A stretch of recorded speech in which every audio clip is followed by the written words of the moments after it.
parle de coopération sud-sud, il est question pour les pays en voie de développement de se découvrir des intérêts communs en matière politique, économique ou socioculturelle.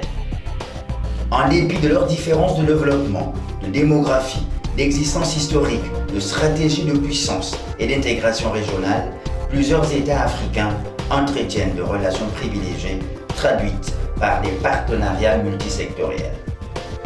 Ainsi, en est-il du secteur agricole qui fait la preuve des échanges entre le Gabon et le Maroc?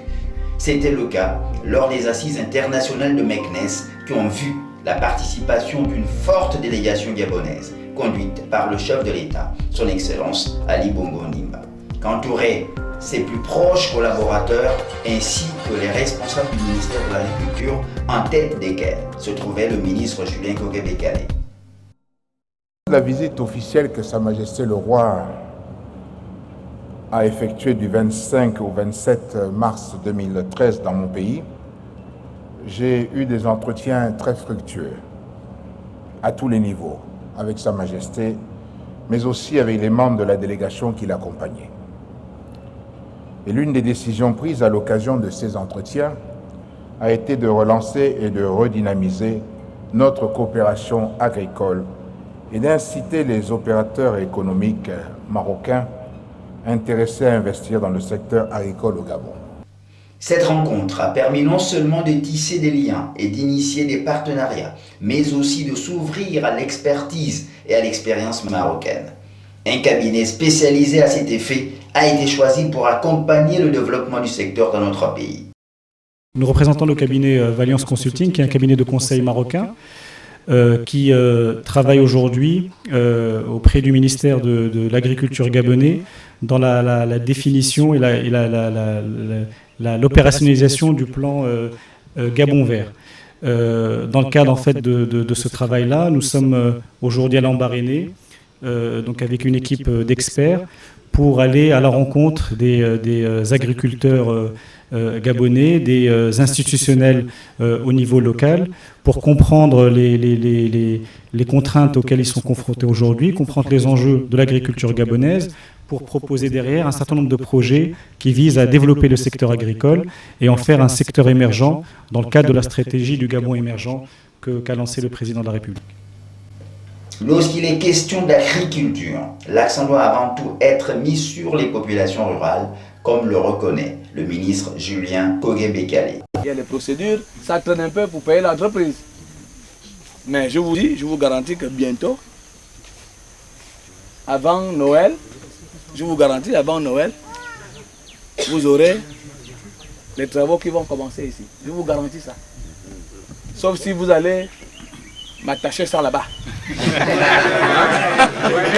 allez m'attacher. Donc, chers compatriotes, chers parents, chers papas, chers mamans, je n'ai pas grand-chose à vous dire. Et en plus, donnez-nous la bénédiction et la force pour que ce projet avance et voit le jour. Je vous remercie.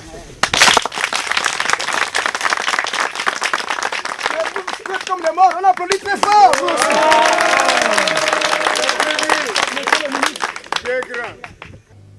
L'agriculture a constitué partout dans le monde un passage obligé vers l'autosuffisance et la sécurité alimentaire dans le cadre du développement intégral.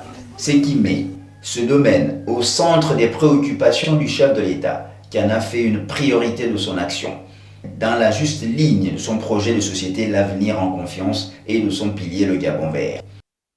Le président de la République a assigné au secteur agricole 3 objectifs essentiels: garantir la sécurité alimentaire des populations, les importations et contribuer à la croissance économique du pays. Notre programme dans le secteur agricole, tiré du pilier Gabon vert, est très ambitieux. Mais nous n'atteindrons pas nos objectifs dans ce domaine d'activité sans le soutien du secteur privé. La stratégie nationale de développement agricole est déclinée dans le plan stratégique Gabon émergent, dont la mise en œuvre est en cours de réalisation. Celle-ci se donne pour ambition d'atteindre une croissance inclusive forte, durable et diversifiée qui repose sur l'importante valorisation du potentiel agricole et agro-industriel de notre pays. Notre pays a eu beaucoup de programmes de développement agricole, beaucoup de projets.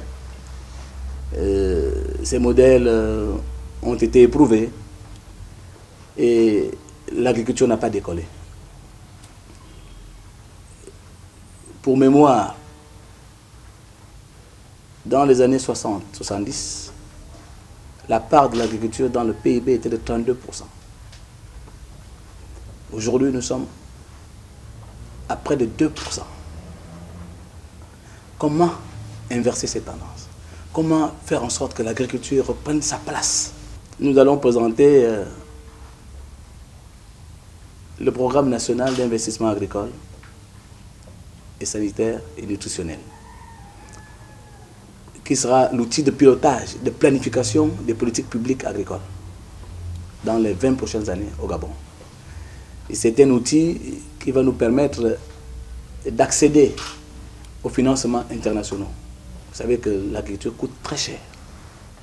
Le seul budget de l'État ne peut pas suffire. Il faut donc faire appel aux bailleurs de fonds. Et les bailleurs de fonds posent un certain nombre de principes et de critères d'éligibilité.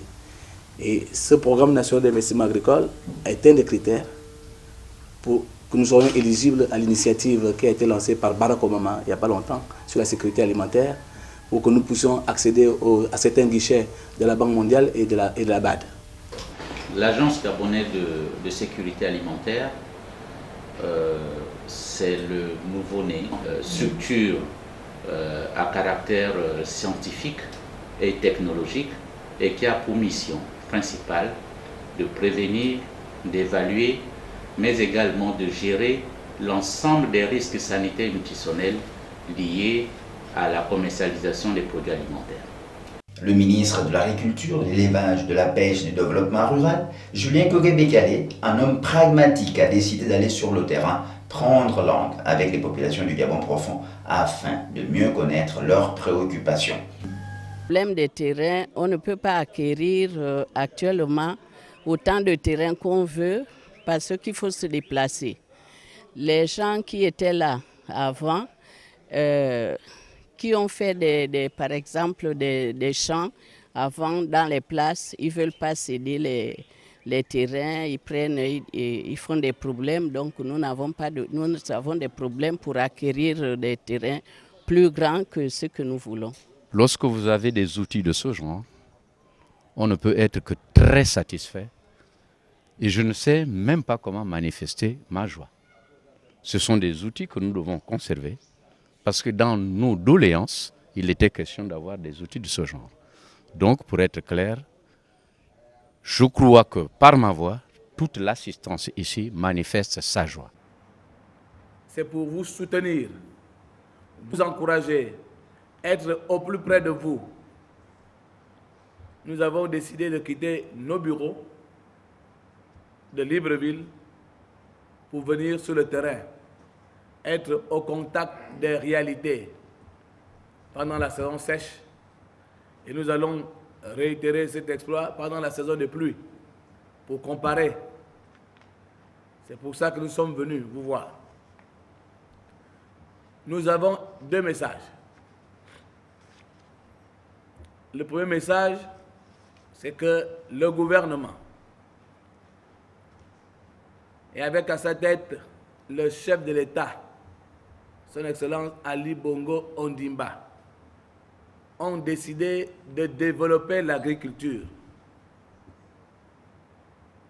de redonner sa place à l'agriculture, de faire du Gabon à l'horizon 2020 non plus un pays à vocation agricole, mais un pays agricole. De revenir aux fondamentaux du développement d'un pays, c'est-à-dire l'agriculture. C'est ce que le président de la République et le Premier ministre nous ont demandé de venir vous dire. Donc, ne baissez pas les bras, ne perdez pas espoir. La deuxième chose, deuxième message que nous apportons, c'est qu'il faut vous préparer à l'agriculture de deuxième génération, c'est-à-dire une agriculture moderne. Nous devons sortir de l'agriculture de subsistance pour rentrer dans l'agriculture de production, de transformation et de commercialisation. Pour cela, il vous faut vous organiser. Il faut que les exploitants agricoles s'organisent et se préparent. Je pense que dans les prochaines années, nous n'aurons plus trop de problèmes d'évacuation parce que le gouvernement fait de grands efforts pour améliorer les voies de communication. Les routes sont en train de se construire et ça se voit. Nous faisons depuis le 25 juillet le tour du Gabon en voiture. Et les choses sont en train de s'améliorer. Dans les toutes prochaines années, je pense que nous allons relier toutes les capitales provinciales. Restera le grand chantier de la connexion entre les départements et les capitales provinciales. Mais toutes les capitales provinciales du Gabon seront reliées très prochainement. Ici, à la tête d'une forte délégation composée du ministre délégué Célestine Oguewaba et des techniciens de son département, il a demandé à ses collaborateurs, relais de l'action gouvernementale, de participer à la mise en œuvre de la nouvelle politique agricole de notre pays. La direction générale de l'élevage existe depuis l'année 2011. C'est une direction générale qui a pour objectif la promotion de l'élevage au Gabon sous toutes ses formes. Nous menons des activités donc de promotion de l'élevage, mais aussi des activités d'épidémio-surveillance.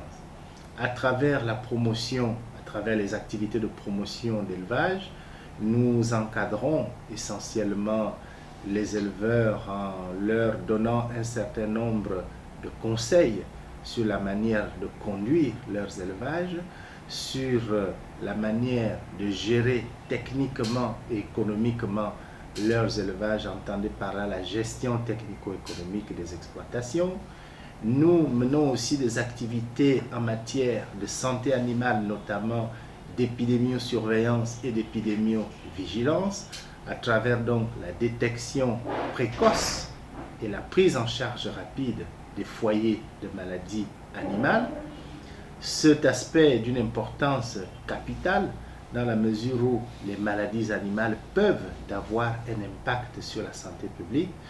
L'Office s'occupe essentiellement de la production du matériel végétal et de la coordination de tous les centres de recherche du ministère de l'Agriculture qui s'occupe de ces aspects-là depuis que ces centres-là sont en état de fonctionnement. Il s'agit essentiellement du centre d'appui technique à l'élevage, du centre de multiplication des cacaoyers d'élite de Milcom, du centre de bouturage des caféiers de Konja et du CIAM que tout le monde connaît, le centre d'introduction et d'amélioration du matériel végétal. Dans ce cadre-là, les missions sont principalement celles-là, c'est-à-dire coordonner tous ces centres de recherche-là. Comme vous avez pu le suivre, il s'agit de cultures industrielles, caféiers, cacaoyers, EVA et des cultures vivrières. Et de l'autre côté, toutes ces semences-là, nous devons les mettre à la disposition des planteurs et faire en sorte que le personnel qui travaille soit bien formé pour satisfaire ces objectifs-là et créer des partenariats comme ces centres de recherche qui ne sauraient fonctionner en autarcie. Nous avons donc le devoir de créer des partenariats avec des gens qui s'occupent des activités similaires au niveau du Gabon et à l'extérieur. Allant à la rencontre des agriculteurs des provinces de la Nyanga, du Welentem, du Moyen-Ogoué, de l'Angounié, de l'Ogoué-Lolo et du Haut-Ogoué, le ministre de l'Agriculture a pris la mesure des difficultés qu'il rencontre en matière d'équipement de base, pelles, machettes, brouettes, tronçonneuses, etc. Et en ressources humaines, notamment en main-d'œuvre qualifiée, en ressources financières, particulièrement l'accès au crédit.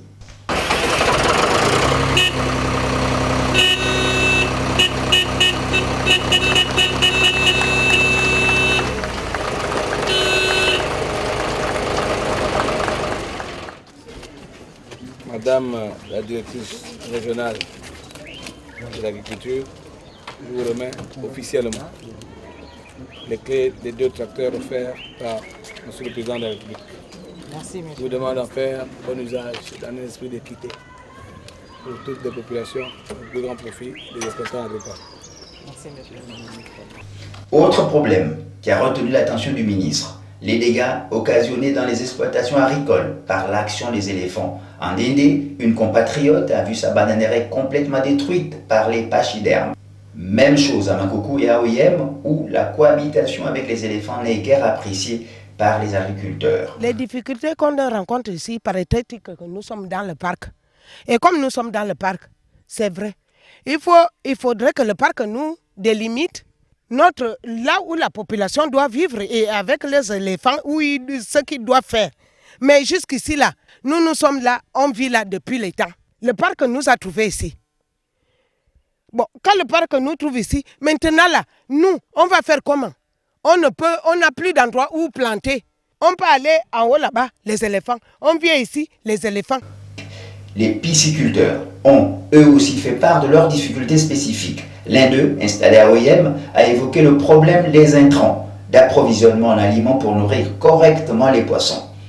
En se tournant vers les pays voisins, il se retrouve confronté à un surcoût, d'où son vœu ardent de voir le gouvernement soutenir davantage les pisciculteurs par l'implication, par exemple, de dépôts d'aliments dans chaque chef-lieu de province. Tous ces obstacles au développement du secteur agricole sont pris en compte par les autorités compétentes dans leur ambition d'améliorer les conditions et la place accordée aux différentes catégories d'opérations de modernisation et de soutien au secteur devrait permettre de rattraper le retard accumulé aux fins d'accroître les rendements de denrées alimentaires. Il est bien évident que cette nouvelle approche gouvernementale nécessite un peu plus de temps d'exécution. Dans bien des cas, il a été question de faire le constat pour mieux asseoir le nouveau mécanisme mis en place. Cela leur permettrait, a-t-il insisté, de réduire les coûts de production et d'augmenter leur capacité de production en raison des objectifs assignés à ce secteur. Dans bien des cas, il a été question de faire le constat pour mieux asseoir le nouveau mécanisme mis en place. Cela leur permettrait, a-t-il insisté, de réduire les coûts de production et d'augmenter leur capacité de production en raison des objectifs assignés à ce secteur. Les grands axes du développement agricole prônés par le PSGE est de faire du Gabon vert un relais du pétrole et des autres richesses du sous-sol.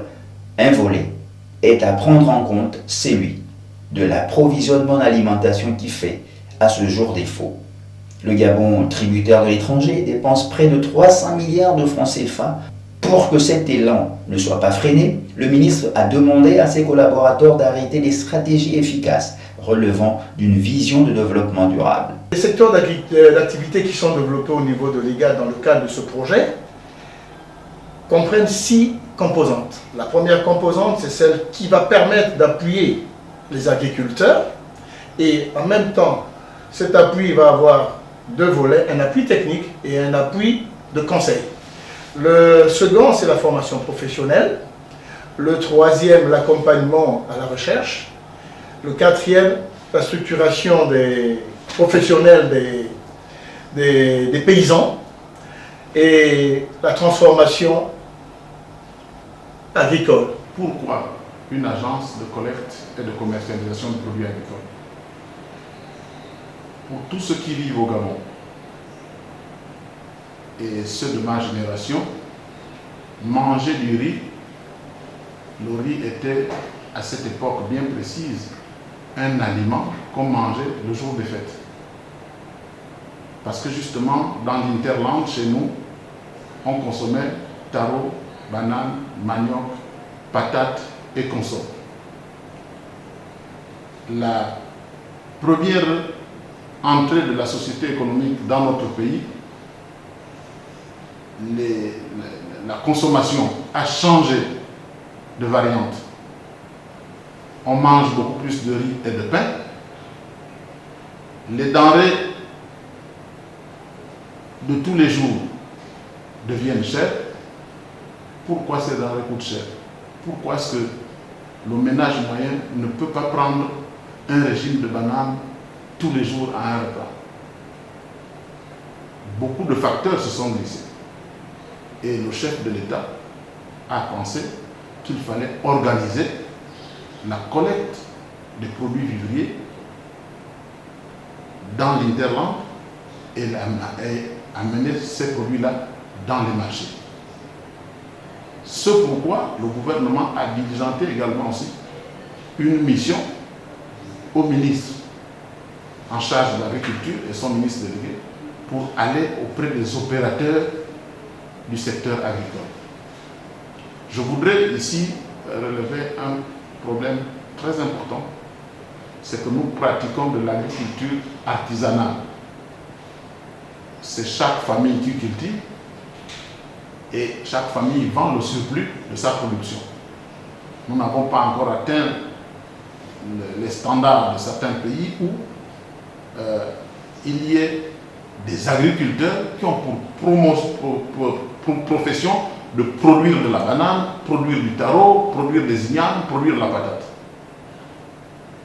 Comment est-ce qu'on peut faire pour que toutes ces situations qui sont évoquées ici et là puissent enfin trouver leur détermination sur le terrain? Il faut organiser la filière.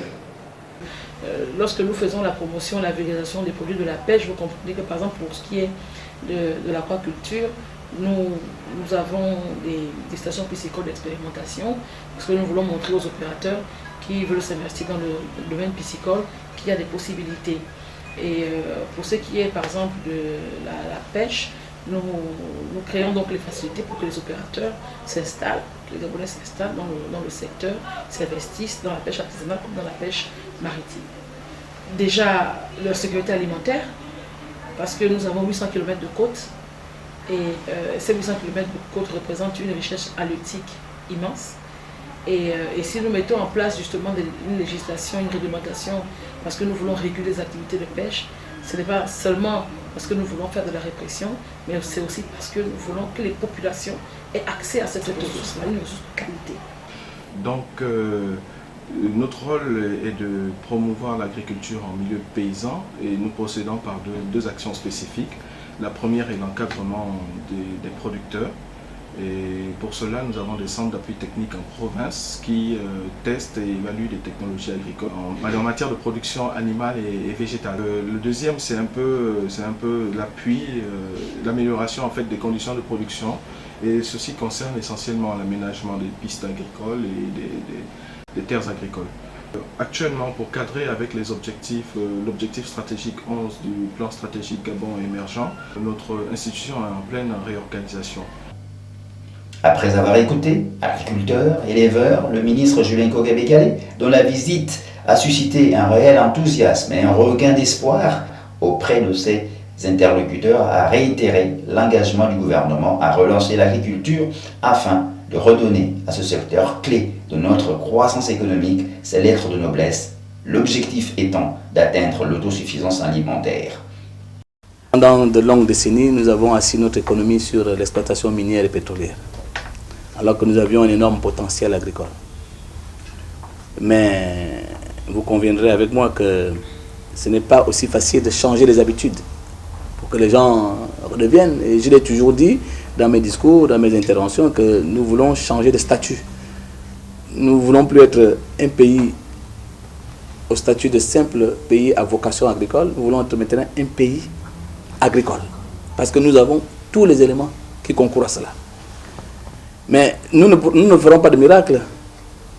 Il suffit la volonté. La volonté et la volonté. La volonté politique. Je pense qu'elle est suffisamment exprimée. Le chef de l'État, dans tous ses discours, a placé l'agriculture au centre de ses priorités. Mais je dois vous le dire aussi, nous ne ferons pas l'agriculture qu'avec le budget de l'État. C'est une hérésie de le penser. L'agriculture se fera avec la mobilisation de l'épargne. Épargne publique comme l'épargne privée. C'est ça. Et pour ça, nous avons des instruments que nous sommes en train de mettre en place avec le programme national d'investissement agricole dont je viens de parler et l'étude d'opérationnalisation du plan sectoriel agricole que nous allons avoir. Et vous verrez comment nous allons passer de 2% à 20, 30, 40% de l'agriculture. Aussi bien l'agriculture que la pêche. vous verrez. Et vous verrez comment ça peut se transformer. Mais ce n'est pas un... Nous pouvons le faire.